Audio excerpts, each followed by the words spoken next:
Okay, everybody, welcome to the latest episode of All2ReelToo. My name is Michael E. Cullen II, and with me, as always, today via Facebook phone is... Fidel Mastro. Fidel Mastro. You changed your name? Yeah. Again? Pretty much every week, yeah. Okay. Can I just call you Matt? Yeah, that's fine. Okay, just checking. 'Cause I was just wondering if you became some kind of communist leader of Cuba or something. No, not yet. Not yet? No, working on it. Okay, cool. Can I have like a position in your cabinet if you become the ruler? Yeah, I'll figure out something. Like, nepotism is a good idea, so it always worked out. So it's working out well in our government right now. So. Yeah, it is. Yeah. Yeah. Mm-hmm. Yep. I can be like Jared Kushner. Anyways, so today we're venturing down the direct-to-video sequel route again. Make sure we don't get shot, though, we put on our bulletproof vests and strapped in and watched the Netflix movie Bulletproof 2, sequel to a movie that came out around 25 years ago. The original of which starred Adam Sandler and Damon Wayans. The Sandman? Yeah, the Sandman and one of the Wayans brothers. And he doesn't get a nickname. Just one of the Wayans brothers. Yes. Both former Saturday Night Live actors. Damon Wayans was famously fired for playing a character gay. That's right. Yeah, I forgot about that. Anyways, in this movie, it stars Kirk Fox and Faizon Love. Mm-hmm. Instead of, Damon Wayans and Adam Sandler. Because, and this is also, in my opinion, the most anticipated sequel in the history of sequels. Yeah. All the hype that they had for, when Force Awakens came out and stuff like that. I think this is quite equally as much hype. I mean, forget Phantom Menace and shit like that. Oh man, we're gonna get a prequels to Star Wars. We're gonna hang outside the theater for a day and a half, and we got all of our Star Wars gear and our merchandise and our clothing, and we're dressed up like characters in the movie. Yep. Nope. People were dressed up like characters from Bulletproof, and they were like, "Let's go down. We're not going anywhere because it's on Netflix. Let's sit on our couch and get our snacks, and we're gonna watch Bulletproof 2. Woo! Yeah, dressed up like all the famous characters from the Bulletproof franchise. Yep. With your famous bulletproof weapons. Instead of a lightsaber, you have a gun. A gun. That's it. I mean, and a bulletproof vest. I mean, you hang out and you shoot your friend in the head. Whoa! What? Wait. wait. Oh, okay. Yeah, take the movie really seriously and literally. Yes. That's how it happens, man. I mean, that's how I was watching it. I was like, I gotta get my snacks. I gotta get my Doritos, popcorn, or whatever. My, glass of Dr. Pepper with 4 ice cubes, no more, no less. That's the perfect number. Yes. For Dr. Pepper, temperature-wise. Lightly refrigerated at first, and then not too cold though, not too chilly, because the ice is what makes it chilly. But put it on Netflix. All right, gear it up. Bulletproof 2, here we come. And then we're in Italy for some reason, and no, they were joke. They were in South America. Oh, it's right. It starts in South America. Oh, does it? Oh, no. It started in Italy, did it? Yeah, it did start in Italy. Yeah. I forgot. I thought you meant the main crux of the film. Oh, okay. No, I'm talking about the very first scene. They're in Italy. They're on a stakeout looking for some guy, and the jokes are awkward at best, I guess you could describe it. Just the way I like them. The timing was really weird and off, and it almost looked like the actors were reading from a script, which is what they were, but acting is supposed to make it seem like it's not acting, like you're actually watching people. Shit. When did that start? When did that start? What? When did that kind of acting start? Oh, like yesterday. So. Oh, okay. It's a new method, and I've heard of this method acting. Is that what that is? Yeah, and like you do when you're a cop, you're, when you're on a stakeout with people you don't know in a different country, one of those guys is just going to have a magazine with a picture of your face on it from an article from 25 years ago that no one remembers. Like you do, you just have that carrying around. Well, that's what I printed up for my watch party of this movie. I printed up a magazine with my face on the cover. Yeah. I mean, it's a good conversation starter, It's like, oh, you were in that movie, right? That they made about you guys, because that's how they get around Bulletproof 1, the masterpiece of Bulletproof 1, is that it's not actually a sequel to Bulletproof itself. It's that it's the characters from Bulletproof, and then the movie Bulletproof is actually a movie they made about these characters in this movie. Really clever. And very meta. Yeah. Very meta. Very meta. It is very meta, and that's why they don't look like Adam Sandler and Damon Wayans, because those were actors playing them in the movie about them from 23 years ago when they made the movie. Whatever.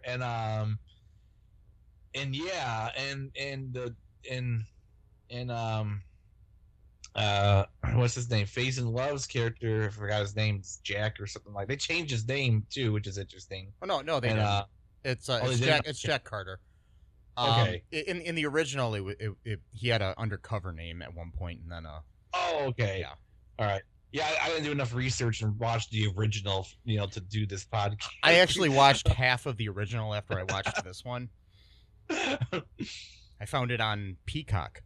And okay. Yeah, and I watched half of it, but then Peacock has commercials if you don't pay for like the super duper,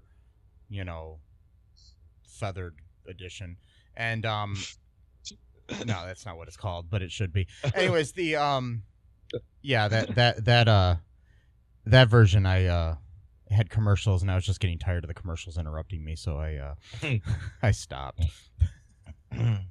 Yeah, I mean, come on, you don't want to sit through 2.5 hours of Bulletproof? Come on, man. I mean, no, I have a life. Come on, Bulletproof is your life.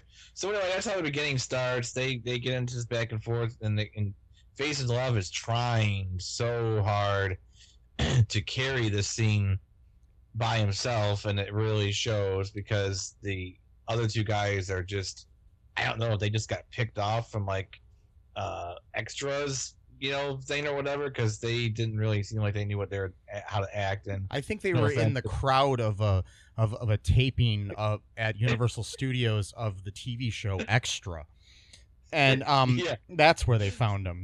They were hanging out watching Mario Lopez, and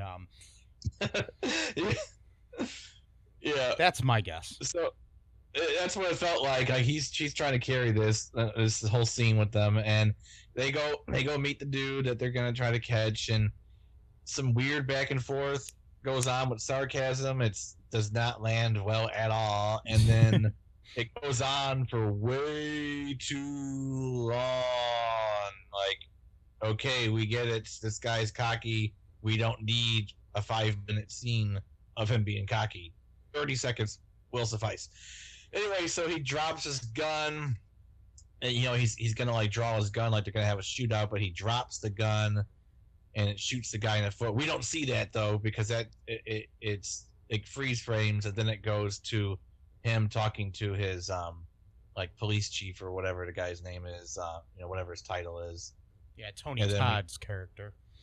Yeah, and then we learn that he had actually dropped his gun, and then it shot the dude's guard in the foot, and that's how he won the fight. Basically, it was an accident. It wasn't because he was so cool and good at his job or whatever.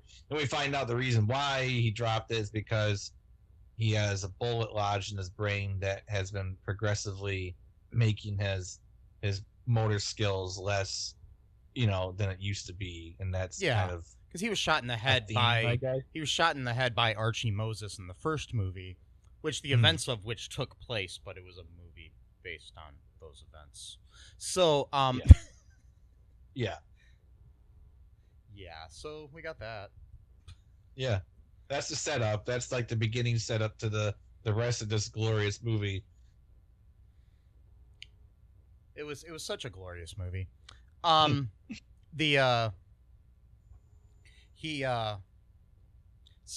then we end up like with them. What's the next? He ends up in South America, right? Or South Africa or South Africa. South Africa is where he has to go. Yes. And he goes undercover as RG Moses. That's the name he decides to use. Yeah. Which I didn't really understand why.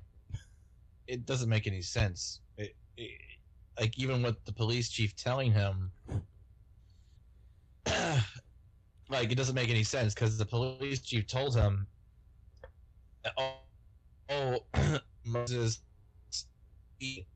contacts with some of the people that are in this Mexican cartel when he was in a Mexican prison, so they won't recognize him if a black man impersonates him, even though he knows them.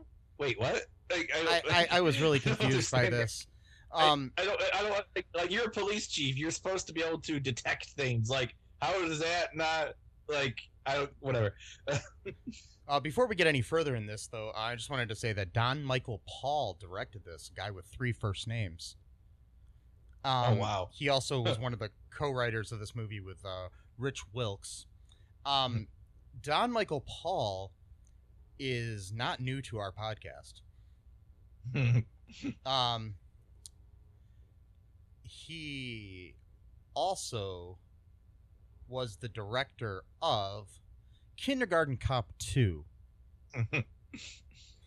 He's also directed Tremors: A Cold Day in Hell, Tremors: Island Fury, Tremors 5: Bloodlines. He directed Jarhead 2: Field of Fire. He directed Jarhead: Law of the Return. He's directed a lot of direct-to-video sequels. Directed one of the Sniper movies. He directed TV movie for Taken. Okay. He directed Death Race 4. He directed one of the direct-to-video sequels of Scorpion King. Okay. Oh, okay. Book of Souls. Yeah, so just wanted to let you know who we're dealing with here, folks. Yeah. Plus, too, the studio that made this movie has made a lot of gems that we've covered. Cop and a Half 2. Or, no, what was it called? Cop and a Half something. Cop and a Half or whatever. What studio are you talking about? Netflix? Or No, Universal. Universal. 1440 or whatever it's called. Oh, okay, yeah, gotcha. That studio, the production company. Production company, whatever. Yeah, that is a studio. Yes. Okay. Yeah, they made this, and they also made Cop and a Half 2. I think they also made Kindergarten Cop 2 as well. So apparently Netflix has a deal with this particular studio or production company or whatever. Yes. Which they've given us all these gems that we've seen, before that we love so much, like those movies. And hopefully they'll give us more. Yeah, I mean, why not? I mean, Bulletproof 2, why not have, another classic movie from the 90s, like Black Knight 2, or because that was such a good movie, or like what's that movie with the kid from Rookie of the Year where he went back into for some reason like a kid in King Arthur's Court or something like that. Yeah, because I mentioned Black Knight, so now I'm on like this weird medieval thing in my mind. Or you know what they should do is Bulletproof 3 and cast two other guys who then say that there was a movie made about them that included the fact that there was a movie made about them. Yeah, exactly. And then it'll just get really meta, and then eventually do Bulletproof 4 and cast two other guys. Yeah, I mean, and then yeah, exactly. And then you can have both of the guys be white, and then they'll be racial erasure at that point where they're like, oh well, we'll just cast white people to be the main character, main act, whatever. Why not? I mean, it seems like a good plan to me. I don't know why anyone else would do it. This franchise could go anywhere, too. I mean, it could be, you could get Bulletproof, the animated series. And, yeah. I mean, give them a third partner who's like a talking dog or something. It'd be great. Right. It just writes itself, man. It does. I mean, why can't we get these jobs? That's what I'm starting to wonder. We work so hard. Why can't we just get a break and be on the Bulletproof 5, set or something like that, or Jingle All the Way 17? We could do this. We could actually even act in them. We could be, I can be Damon Wayans. You can be Adam Sandler. We'll be good. Wow. Yep. That'd work. Oh God. I love my life, Matt. Me too. I just love how the Sandman can even extend from beyond movies that he's not even in, and then make a bad Netflix movie by astral projection or something like that. He's not even in the fucking movie, but he was in the original, so therefore he was too good for this movie. Right. We should be careful. Adam Sandler is a huge star. I don't want to I will tell you this. I think his performance in Punch Drunk Love is one of the best performances ever captured on film. So I'll give him that. And I love Adam Sandler, but I'm just saying, some of the movies that he's been making, I don't know. I did like Do Over though. It was a Netflix movie. Oh, really? With him and it had a few moments that I didn't really care for, but it was him and David Spade. David Spade. Yeah, I only watched half of it. I don't like the dirty, nasty stuff. I don't either. That's what I'm saying. There was some of that. It went a little bit too far, but I did like the basic premise of the film and most of it. There were just maybe about a quarter to the movie could have been better. Yeah, but hey, man, you don't mess with the Zohar, or Zohan. Zohan. Yeah. Zohan, that's right. Yes. Sorry, Zohar is a collection of books. Never mind. Okay, so eventually we have to meet Archie here. So in this movie, yeah, who's played by Kirk Fox, who we've had in another movie of ours. He was in Still Waiting. Yep. I like Kirk Fox. I actually do. I think he's funny. Mm-hmm. He's a little gross humor too, though, but he's still funny. Yeah. And you've seen him on things like Parks and Recreation, and I think he was on like an episode or two of Brooklyn Nine-Nine and things of that nature. So he's funny. He's been in a lot of stuff. He was in Forgetting Sarah Marshall. He was the studio like the producer for the the TV show where the guy was doing like the sound effects for the Sarah Marshall's TV show. Like, okay. Like the procedural she was on. Yeah, all the music, like eerie music for like the scenes, like he was the guy that was actually like the producer. There you go, the sound engineer. Oh, okay, cool. Yeah, he was in that. And I haven't seen that movie in a while, so I've forgotten about that. Yeah. He was only in that one scene where Peter Brennan like loses it and starts throwing chairs around. He's like, "Come on, man! I got Allman Brothers tickets tonight." That's like his only line. He looks like somebody who'd have Allman Brothers tickets for like every. Yeah, he does. He does. He's an Allman head. Yeah. He's he's an Almond Joy. Anyways, Almond Joy. Get it? I'm so funny. Yep. Shoot me. Anyways, in the head. Yep. So, what happens now? We're in South America. I mean South Africa. I keep wanting to say South America. I don't know why, but South Africa. What happens once we get to South Africa, Matt? A bunch of stupid shit. So, probably the reason why you keep saying South America is because you're thinking of the Mexican cartel that's from South America. Yeah, is in South Africa for some reason, and which is okay. Mexican drug cartel is operating in Africa. Okay, but so does that mean that the South African drug cartel is operating in Mexico? They do like a weird switcheroo parent trap type of thing or whatever. Are you trying to tell me you're against immigrants? I'm confused now. What are you trying to tell me, Matt? Are you against immigration? Cancel culture, cancel culture. I don't got free speech, man. Free speech. No. J.K. Rowling's a victim because she's got $1 billion. Anyway, sorry. It's okay. I'll never get over it. No. Deep breaths, Matt. Deep breaths. Yeah, deep breaths. Yeah, he's gotta go set up. He's been undercover for like 2 months, and he's making friendships and relationships with his group. Because he's supposed to basically take down both the Mexican cartel and the Schmidt gang they're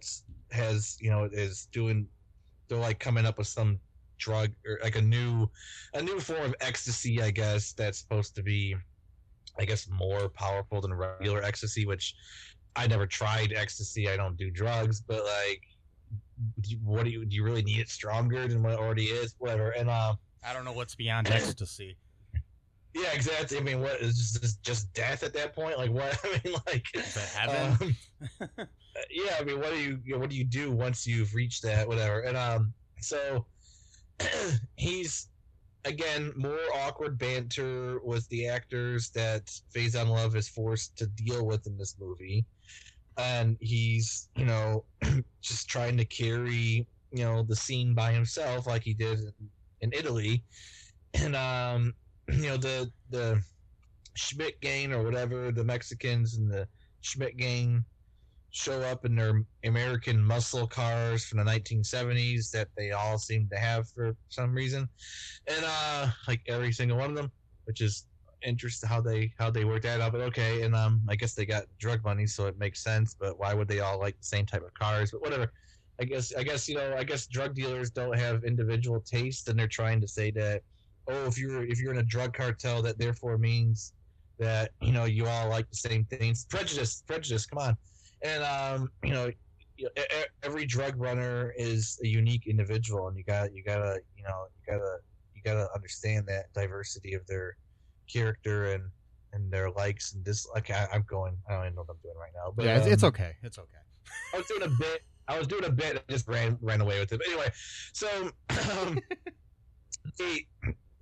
more awkward banter with this guy named Spider, spelled with a Y, because of course that's how he would spell it. He's a jumpy fella. He likes to jump around a lot and bounce on his feet and tell jokes that don't make any sense and laugh at his own jokes. And their big scheme is gift cards, I guess.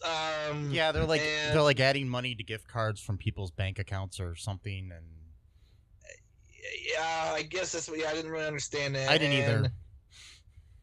They joke around some more, and then Spider jokes around too much, and then he pulls out a machine gun and kills all of the Mexicans for some reason. There's really no explanation as to why he did that, because the Mexicans were playing ball. They weren't. I don't get it, but whatever. And so gunfight ensues. Phase out Jack Carter. He starts losing his balance and stuff.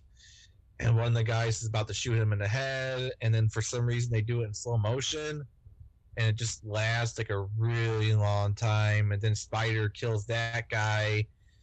Unfortunately, the young guy that Jack took a liking to was just like some 18-year-old kid or something like that. He got killed in a gunfight. So he looks down at his body and he's like, "Oh man, tough life," or whatever. He didn't say that, but whatever. That was like what his eyes were saying. And so then he just leaves the dead kid's body or whatever. All right, best sorry, tough luck or whatever. And then they gotta meet the Archie guy or whatever. I don't remember what happened. Yeah, he talks to him. I'm trying to find the name of the actor who played Spider. It's not even listed on IMDb. Oh God! Wow, he was in the whole movie. I know. I'm looking at the full cast and crew, and it's not listed at all. Wow. They don't have like half the cast listed, which is weird. But anyways, To be honest, I couldn't find much to read online. Even like no one's been watching this movie. It's on Netflix. Like Netflix has millions upon millions of subscribers. I was able to find like maybe 3 reviews on Google. I found like 4 or 5 video reviews on YouTube of it, and that was it. Wow. And no offense to the guys maybe offense to some of the guys that did the reviews. The audio quality was really bad on some of the videos, so I couldn't even watch the reviews. Yeah. So yeah, that was understandable. Kind of bad, but yeah, because like the one you could not even hear the guy. Like his theme music was really really low at the beginning of his video, and then when he started talking, it was just a little bit louder, but it was like this, and I wow. And I'm like, okay. And I had my volume on my TV up all the way, and I still couldn't hear it. So, yeah. Wow. Anyways, so okay. Eventually, we do run into he has to go and warn Archie that he's in trouble because he had posed as Archie or something, right? And so Archie's working as basically a guy that mops up cum in a strip club. Right. Yeah. Which that in of itself raised some alarm bells. Why are people coming in strip clubs? I mean, you're not supposed to be whipping it out, at least not here, supposed to, and actually doing are 2 different things, though. So, yeah. So I was wondering about that. I'm like, okay, it's odd, but all right. And, maybe they do things different in South Africa. I don't know. I don't know. But anyways, we meet him there, and then we meet the owner of the place, Pink, Pinky, who is played by Cassie Clare. I actually have an actress name for that. Oh wow! Yeah, it's actually on there. Yes, and anyways, there's like this there's a big shootout scene there, one of many in this movie. I actually enjoyed this one. I thought it was kind of fun. Because like the strippers get in on it and they're shooting back, and they're using different things throughout the bar to the strip club to like throw at the bad guys and all that different shit. It was kind of fun to watch. I'll give him that. Yeah, it wasn't like just a boring shootout, like some movies. Yep. So we got that, and then basically now they go back to Pinky's, and she's got a thing for Jack, Faizon Love's character. It seems like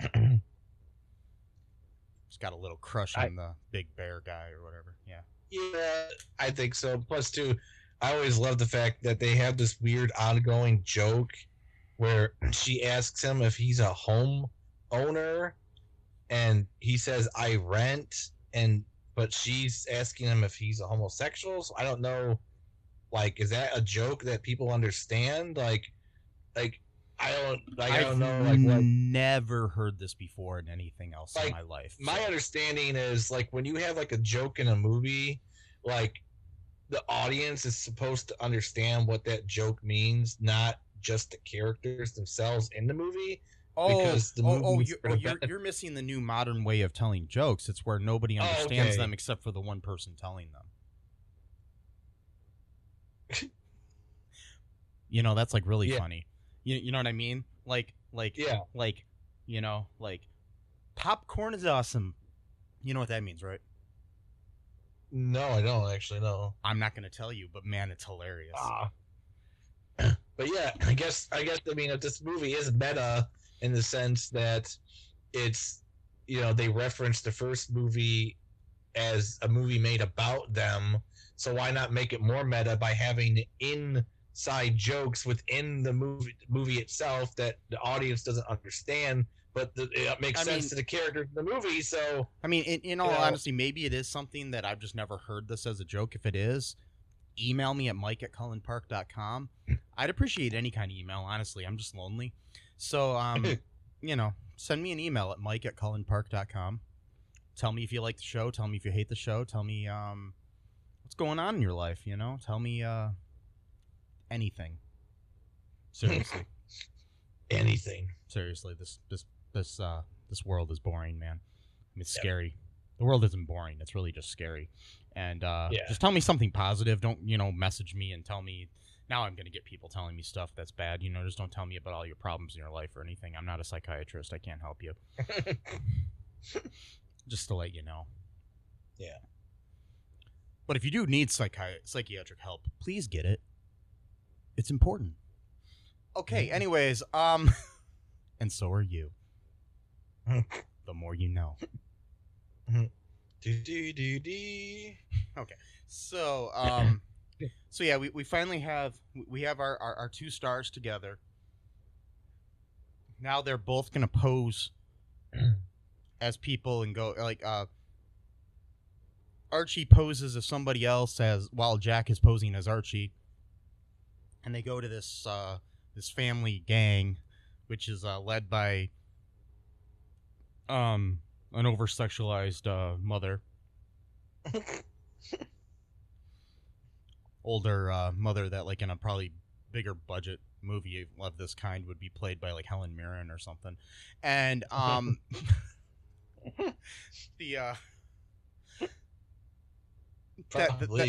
kind of character, you know what I mean? And then she's got a family of daughters plus Spider. These hot daughters that are all different colors because she's, well, there's like a black one and then two white ones or something,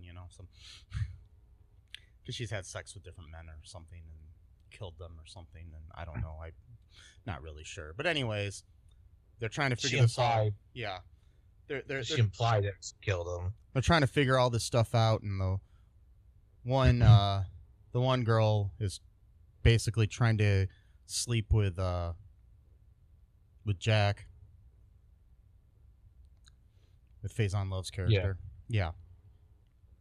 And while she's trying to get with him, he's like totally not into it because he's got a thing in his back of his mind for Pinky. And And plus, while this is happening, he sees a tattoo on her back. Mm-hmm. And somehow that he realizes that tattoo on her back is somehow the key to the crime of some sort that they're committing.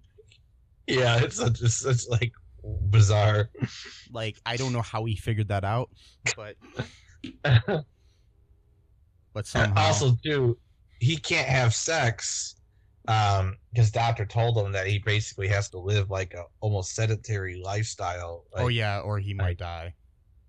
Like, too, because he's like, for some reason, he's like, all I think about is tacos and pussy.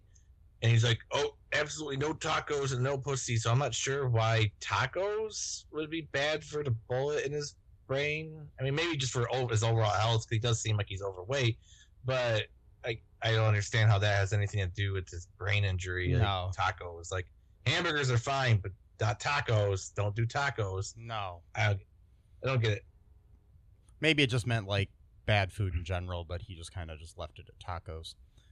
Yeah. But, you know. Another stupid ongoing joke in a movie that's meant to replace an actual good script. Anyway. So then, I don't know. Do you want to take a break now, Matt? And then we'll come back and finish up the rest of the plot of this great movie and our thoughts on it. Yeah, sure. Okay, Hi, folks. This is Michael E. Cullen II from the podcast that you're listening to right now, along with manager Matthew Haas. You got promoted? Yes. Damn it. Okay. Anyways, folks, do you like the show Superstore? I don't know. I asked the folks and nobody's answering me because they're not here. Oh, but we love damn it. Yeah, we love it though. Okay, folks, if you like it as much as we do, you're really going to like the Super Story podcast, which is a podcast where Matthew and I go episode by episode and give our little opinions and thoughts on it. Sometimes we have guests, sometimes we don't. Just depends on how we're feeling. Yeah. And, so if you like this podcast and like our little crazy banter, then you should definitely check this out. Or I might get sad. And when I get sad, it gets pretty sad. Yeah, so I can't deal with him when he's sad. Yeah, no one can really. So yeah. So check out Super Story Podcast right here where you get this podcast, Super Story Podcast. And we are back. How are you, Matthew? I'm doing. You are? Yeah. That is good. Now, folks, we are talking about the very important film Bulletproof 2 and how it made us feel deep inside our souls and skulls and dulls, moles inside of our moles on our skin. Yes. So I have a caller on the line from South Africa. His name is Archie Moses. And he'd like to talk to us. Are you there, caller? No. Okay. He hung up. No, he hung up. He's gone. He's gone. So, all right. Now, I guess we're going to have to talk about this film. Shit. What? So where were we? I don't want to talk about the movie. Oh. But I do. Okay, we're going to. All right, we'll finish this up. So anyways, he could die if he had sex or tacos. Yeah, pretty much. Yeah. Sex or tacos. That's the name of my next album, by the way. And sex or sex with tacos, which is pretty gross, but yeah, I'm just gonna go sex or tacos. Yeah. That'd be better. Yeah. Sometimes in life you got to decide between sex and tacos. You know, you're just not really sure which. Yeah. Yeah. Yeah. So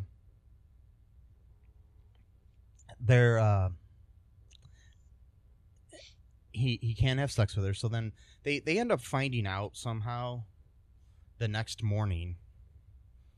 Oh yeah, that's right. The next morning they wake up. He didn't have sex with her. But he was it he or Archie who were having bad dreams? It was Archie had like the premonition dream. Yeah, that's what it was. Because then the next morning, Archie freaks out and basically admits that they're not who they say they are, and blows the whole undercover thing.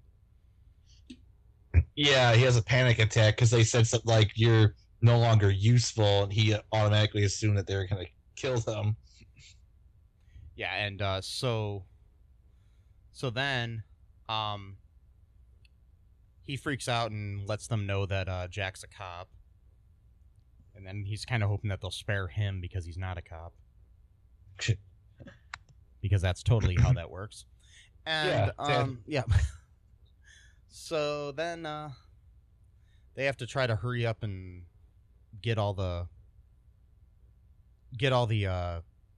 gift cards loaded with money or something. Yeah.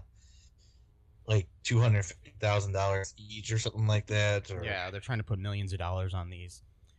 And so they're doing that, and then they tie up Archie and Jack. And somehow Jack calls, while they're doing this, he calls Pink E, and she realizes something's wrong and comes to try to save them. Am I remembering this correctly? Yeah. Yeah, she shows up.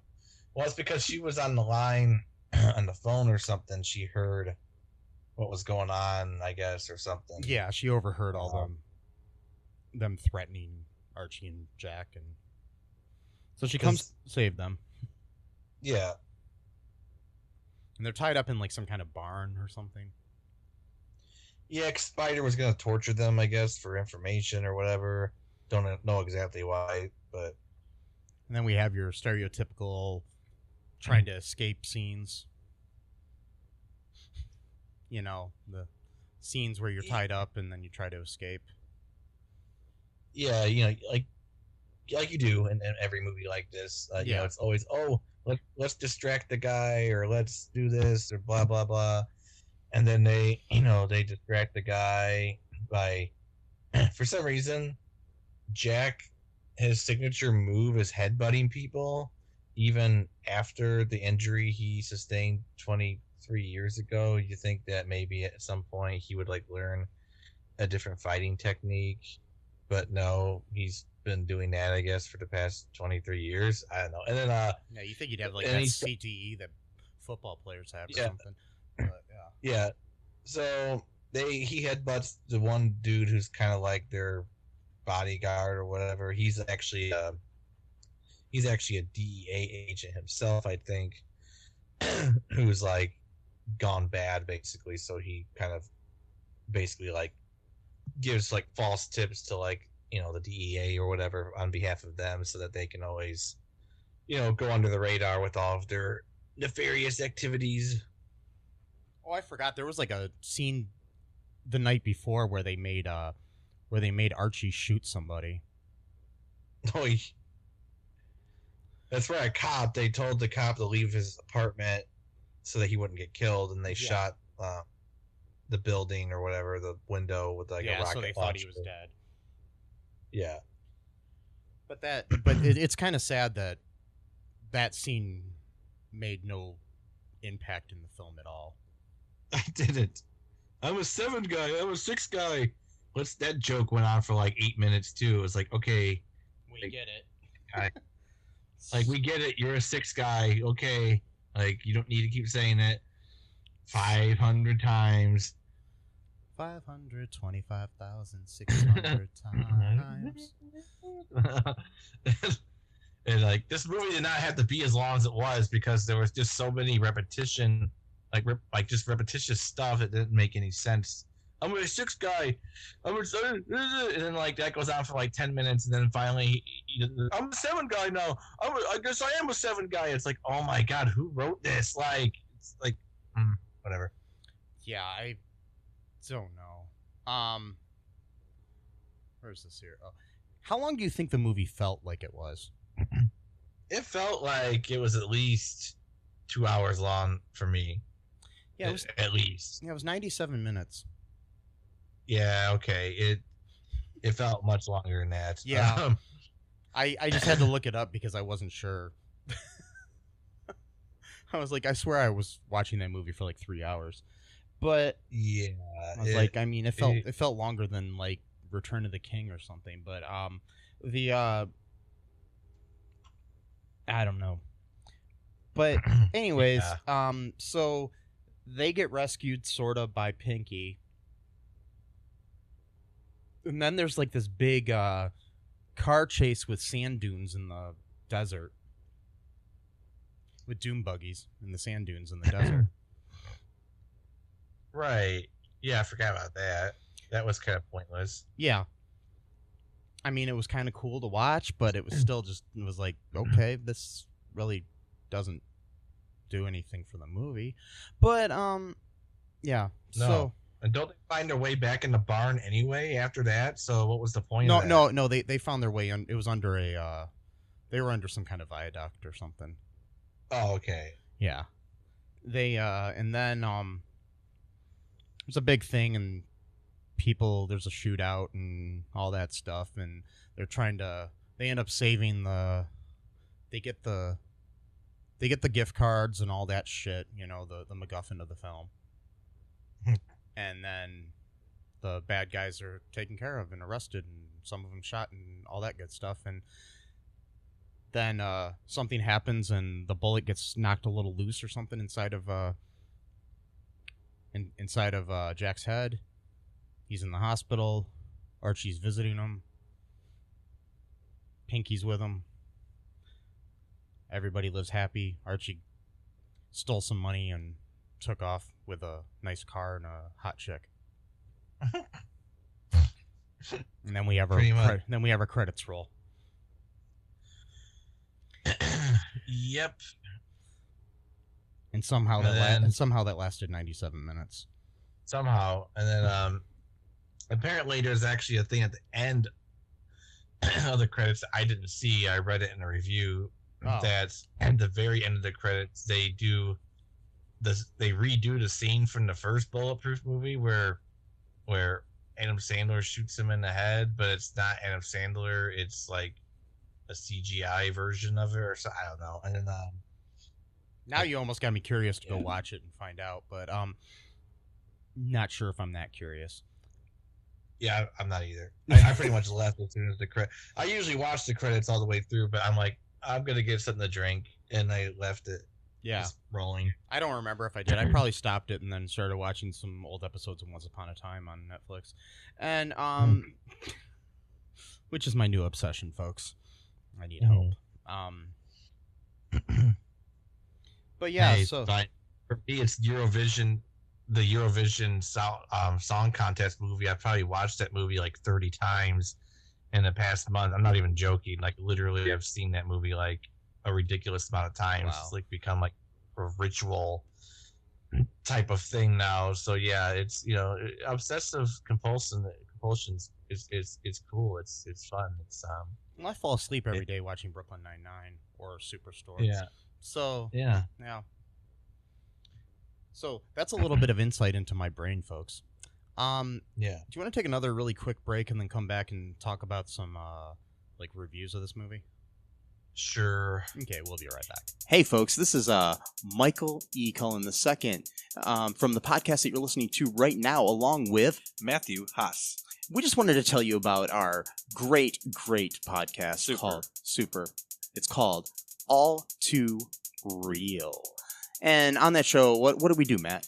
We watch biopics, and then we talk about whether or not the movie matched up with the real story or not. So it was a lot more exciting than that, though. Yeah, so we analyze the real story and the real story. Get it? Get it? Real. Yeah, they're spelled differently, folks. You can guess which one I said which way. Uh-huh. Anyways, so sometimes we have guests, sometimes we don't. But we talk about great movies like Shattered Glass and The Social Network and Futile and Stupid Gesture, among others. Those are some of the ones that we've covered so far, and we're going to cover a lot more. So please subscribe on Stitcher, Apple Podcasts, Google Podcasts, wherever you find your great, fun podcasts. And be sure to share it with your friends. Do it. Do it. Do it. And make sure you're not afraid to get all too real. Bye-bye. And we are back. My name is Mike. With me is Matt. How's it going?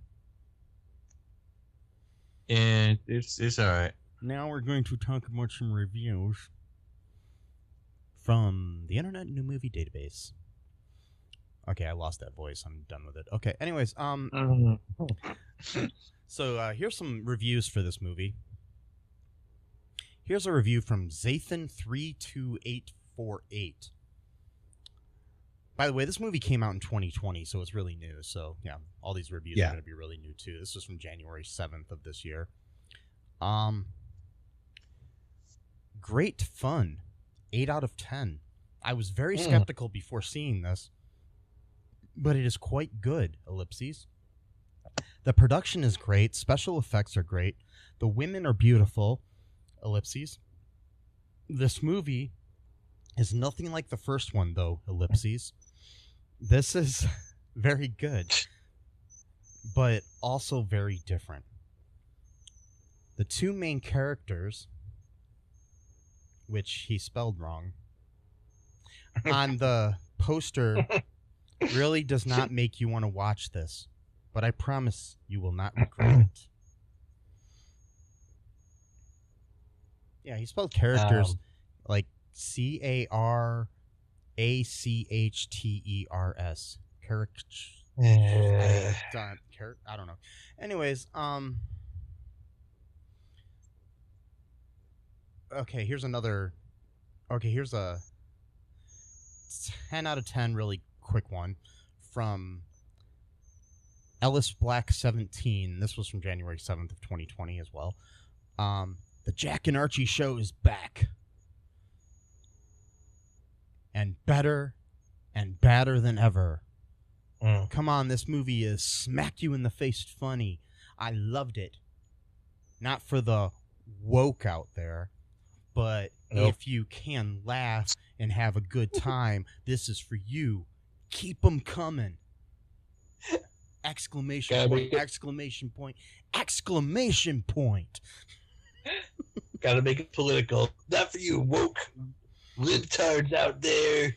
This is a man's movie for people who believe in free speech, man. Yeah. You're right. You had the free speech to make this movie, and it's not good. So here's another. Here's another one. Another 10 out of 10, Matt. Did Netflix do this? Did they just put reviews out here? That's what I'm thinking. This one is from Boots7777, and it was written on January 7th of 2020. And the headline is YEESSSS exclamation point exclamation point exclamation point. I think that means yes, but I'm not. Maybe it's yes. Probably yes. Yeah. Okay. Anyways, finally a movie for guys! Exclamation point! Exclamation point! Exclamation point! It's politically incorrect and funny as hell. If you can't take a joke and give one back, then tune it. What? This is vulgar, in your face, funny as hell buddy comedy. The two guys were funny. The girls were great and super hot. And the action was hitting hard. Exclamation point. Capital F-U-N. Exclamation point. Exclamation point. Exclamation point.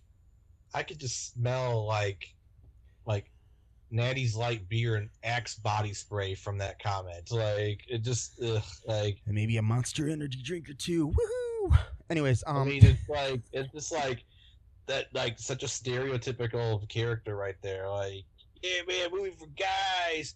Woo! It's like the other guy. It's like is this, I don't understand. Do you know how the internet works? Like, you don't need Bulletproof 2 to see beautiful women on the internet. Like, you do realize there's other options, right? Like, like, I don't know how Bulletproof 2 became the source for whatever. But I guess I'm not, I'm not a man's man. I don't eat chili dogs for breakfast and drink beer through a straw. I don't even know what I'm talking about, but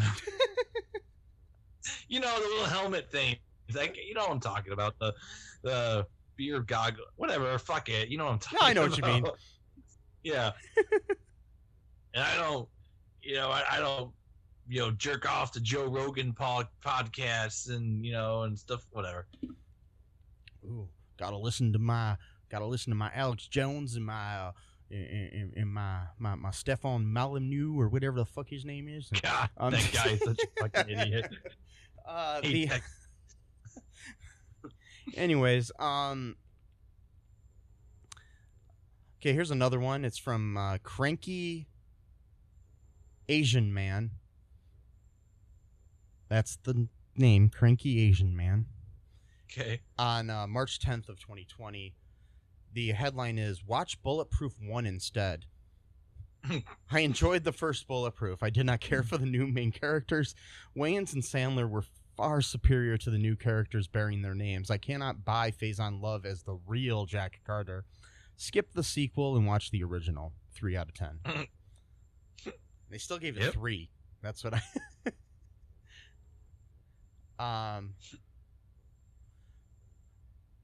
here's let me see if I can find another one. Here's a 6 out of 10 that says, oh no, I don't want to read that one. That's way too long. Never mind. Sorry, folks. Okay.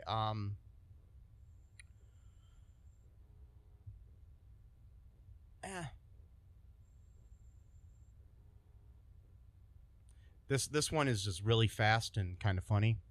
It's from AZ Stay K. The headline is, "What's the point? If they're going to recast, don't do a sequel. Reboot. Do we need to teach them how to make movies too? Question mark." That's it. 3 out of 10. They still gave it 3. How would you... They're just being charitable, I guess. I know. I don't know. Anyways, would you recommend this movie to anybody, Matthew? Absolutely not.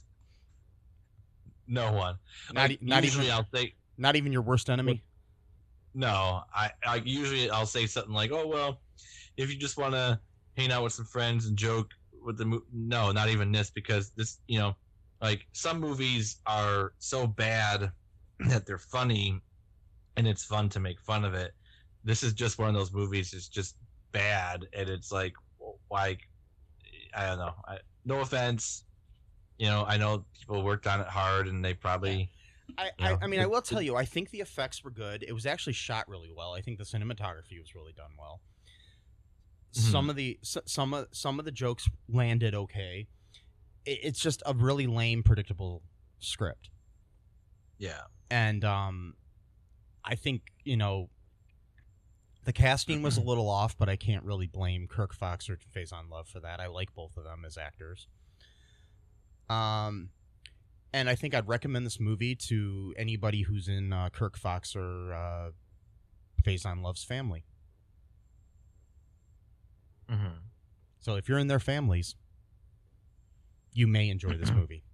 Yeah, you should watch it. Yeah, just be nice to your, brothers, cousins, dad, whatever they are to you. Yeah. And that's another thing too I was gonna say earlier and I forgot. It's it's no offense or whatever, to the actor or whatever, but like, he's supposed to be like a undercover cop and stuff, and he's a pretty big guy, pretty overweight. And again, it's no offense. I'm just saying, like, don't they usually have like I don't know what the word is. Not so much a weight requirement, but just something like, I don't know. For a cop of his stature, usually they do have to meet like some health requirements. Okay. And yeah, things of that nature. gonna... I mean, if he was like a dude sitting at a desk somewhere, just as like a desk cop or like a desk sergeant or whatever, in some local precinct in New York City or wherever, that'd be fine. I'm sure it wouldn't matter that he was overweight and couldn't run too well. Yeah. And plus, too, the fact that he's got a fucking bullet in his brain, that's probably even the worst. Yeah, I don't think they send you out. I don't think they send you back out after you got a bullet in your brain. Right. 23 years later. And isn't he working for like the FBI or something now too, or something? Like, I don't know. It's like something, some kind of special organization. It's not like he's working for, because he's doing something overseas. So it's like maybe the CIA or something. And it's like it's something. Yeah. He's not. It's not like he's working for a local precinct. He's just, he's more. I don't know. He's more the guy from 24 than he is somebody from Hill Street Blues or something. He's kind of right. Yeah. So I don't know. Anyways, I just thought I'd give a Hill Street Blues reference there for all the people that still watch Hill Street Blues from the 1980s. Oh, of course. Yes. Yep. And then we're going to start our new podcast where we watch every episode of Hill Street Blues one by one and talk about all the greatness of it. You ready for that, Matt? Maybe you could do that one by yourself. I'll do a couple episodes. Yeah, we're not going to do that, Matt. I don't think I could do it even by myself. Yeah. Or the show Cop Rock. That was a musical. That was a good one. Both created by the same person, by the way. Oh, really? Oh, yeah. Okay. Wow. Stephen Bochco created both of those shows. Wow. He also created NYPD Blue. Yeah, I remember that one too. And LA Law and some other things. A lot of great TV, but I mean, Hill Street Blues was a great show for its time. It's just I'm not gonna go revisit a show from 40 years ago. And yeah, if I want to revisit a cop show though, I'd do like Homicide: Life on the Street. Yeah, which was the greatest cop show ever on television, in my opinion. Which one? Homicide: Life on the Street. Oh, I don't think I've seen that one. Oh, you should. I don't think. So I don't think I ever saw that one. Oh, it's amazing. Cool.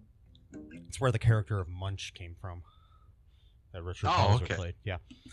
So, and Andre Braugher from Brooklyn Nine-Nine was on that as a cop years ago. Oh, wow. Oh, wow. But yeah.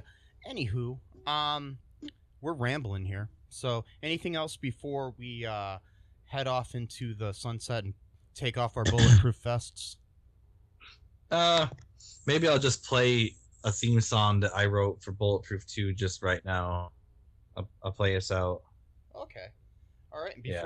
Before we go, folks, make sure you like us on Facebook and all that good stuff, and check out our Patreon. Check out cullenpark.com for more info. All that good stuff, and we're gonna share some links in the show notes to places you can help out people during these troubled times of 2020.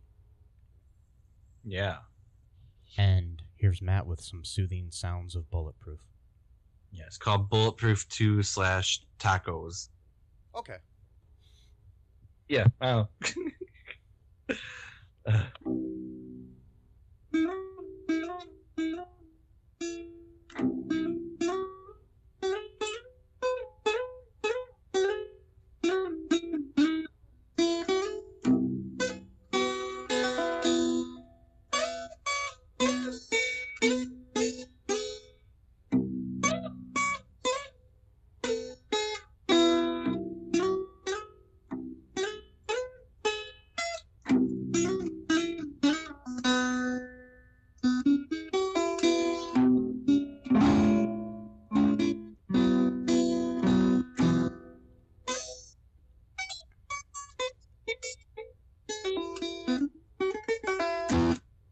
That's Bulletproof 2 Tacos. I loved it. It was beautiful. All right, folks. make sure you don't have any sex or eat any tacos. Bye-bye. Thanks for listening to All2ReelToo podcast, a Cullen Park production. Produced and edited by Michael E. Cullen II. Music by Matthew Hawes. Subscribe and share the show. Visit us at cullenpark.com.